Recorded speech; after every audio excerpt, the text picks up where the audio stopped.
নসিপুর রাজবাড়ি থেকে জিয়াগঞ্জের দিকে কিছুটা গিয়ে পূর্ব দিকে জগৎ শেঠের বাড়ি, পশ্চিম দিকে জগৎ শেঠের বাড়ির ধ্বংসাবশেষ দেখতে পাওয়া যাবে।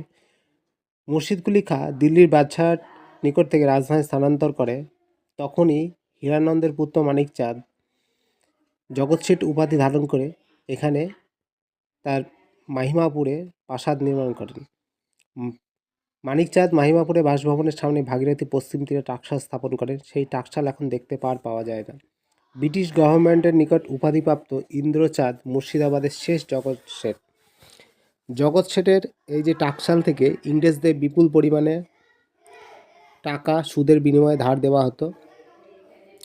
বর্তমানে এই জগৎ শেঠের বাড়িটি একটি মিউজিয়ামে পরিণত হয়েছে, যার প্রবেশ মূল্য মাত্র 30 টাকা। ভিতরে যেহেতু ভিডিওগ্রাফি নিষিদ্ধ তাই আপনাদের দেখাতে পারলাম না।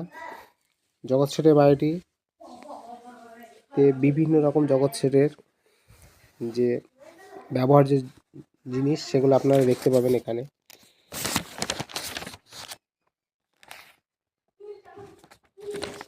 এছাড়াও জগৎ শেঠের বাড়ি থেকে কিছুটা গেলেই আপনারা দেখতে পাবেন দেবী সিংয়ের সেই বিখ্যাত নসিপুর রাজবাড়ি।